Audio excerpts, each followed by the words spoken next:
So it does feel like the Packers season's over and they're still making news. There was Aaron after the game. Then we see Aaron yesterday in the back of a pickup truck, funny video. And now a former teammate, TJ Lang, came out yesterday in a radio station and talked about Aaron Rodgers is hell-bent on revenge. I'm not bothered by any of that. In review, Aaron Rodgers a little upset they had needs and drafted a quarterback. I get that. B, he wants him to finally go all in. Yeah, that'd be nice. And a C, he wants to get paid his actual value and potentially get more security. I'm okay with that. That doesn't sound like revenge. It sounds like impatience. It sounds like leverage. Here's the problem, is that Seattle and Tampa and the Saints and the 49ers, and this weekend the Rams, all the teams he's battling to get through in the NFC have all been, over the last 4 to 5 to 6 years, hyper-aggressive. Big swings. Jamal Adams, Carlos Dunlap, Emmanuel Sanders, big swings. Matt Stafford, now a Ram. And the Packers went out and once spent a little money on Zadarius Smith, a nice player. Like, I get it. The reason Aaron and Green Bay are always in the news, because this is why it's the most unique relationship in the NFL, and this is not all Aaron's fault. In fact, I back Aaron on this. The Packers and Aaron are driven by two different things. And it's not like that with Mahomes in Kansas City. It's not like that with Brady, Bucks or Patriots. It's not like that with any other quarterback in the league.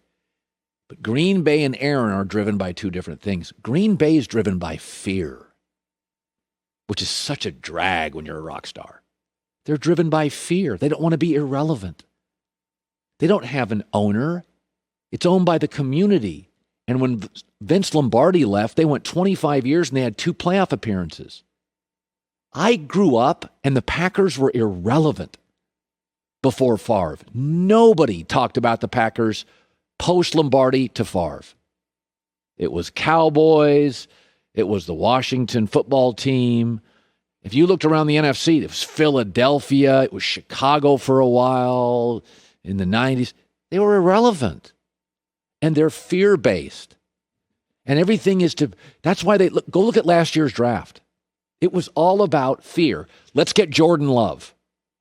You know he wasn't going to play for 3 years, but it was, we just don't want to not have a quarterback.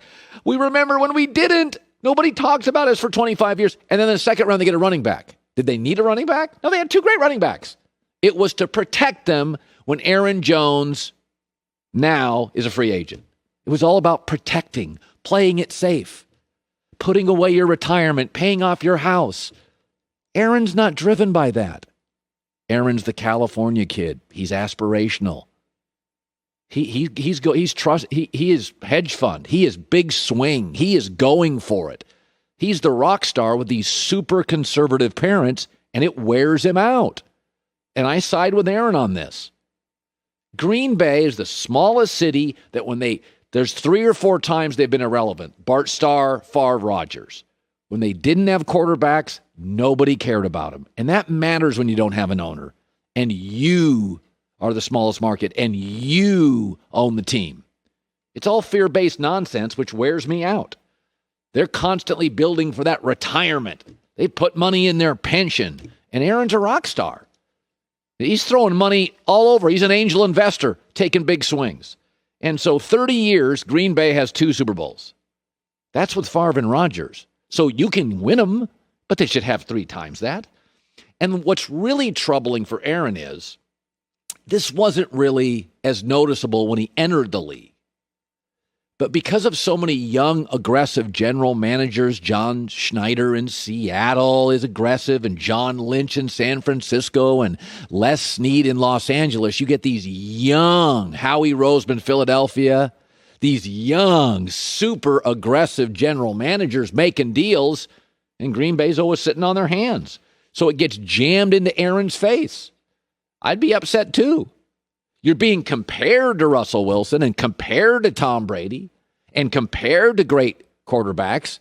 But those guys have owners and teams with the same agenda, with the same aspirations. Green Bay's all about fear. It's all about putting it away, protecting yourself, never getting caught without a quarterback. It's wearing him out. I don't think any of that. Listen, since Aaron last got to a Super Bowl, half the NFC has gotten there. And he hasn't again. And in that time, he's inarguably, maybe Russell Wilson, but he's been the best NFC quarterback on average over that time. So when I hear TJ Lang talking about that stuff, that doesn't sound unrealistic. He's worn out. He's driven by big swings, going for it. He's kind of an aspirational California kid, and he's in the smallest city that's petrified to be irrelevant, and I think he's over it. I would be too. Now, obviously, Sunday, Tom Brady, Mahomes. Brady is a little bit, I guess you could say it's less authentic, but we don't know that. Maybe Tom's just a nice guy. Tom always takes the high road. Tom's very gracious. His teammates love him. Around the league, he's revered. Tom always, he'll yell at a teammate on the sidelines, but that's in-game stuff. Nobody cares about that. But after the game, there's no meltdowns. Yesterday, he's asked about Belichick, and it's classic Tom. He's very sweet. It's almost corny. But yet he's one of the least liked NFL players. We still love Favre, love MJ, love Peyton Manning. They had flaws. You want to know why a lot of people hate Tom? He's never needed us. Supermodel wife. He doesn't even need Belichick. He's rich. Wife's rich. Kids will be. He never needs us to embrace him. Tiger Woods' life, full of controversy, full of unredeemable things. But he won the Masters in 2019. People call it their favorite sports moment of the year. Some of the decade, it was mine. Because Tiger felt like it was a little bit of a comeback. Tiger needed us. LeBron, he was a villain, goes to Cleveland, writes the letter, vulnerable. It's easy to root for. But Tom's different. Tom's continuously ascending. He never needs our comfort. He never truly stumbles. Everybody wants to be needed. Everybody's had to overcome something. The big beef with Tom is he was once drafted in the 6th round. Even our superheroes. Spider-Man, his uncle dies. Batman, their parents die. Superman. Basically, he got shoved to another planet. His planet blew up. Kryptonite.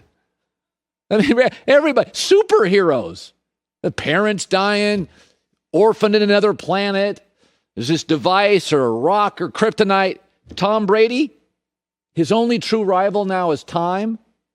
And he's beating that. And he doesn't need our help. And he created his own avocado ice cream. We want to hug you. We want you to need us. And Tom never does. Hi, everybody. Thanks for watching. Subscribe here to get the latest from the show.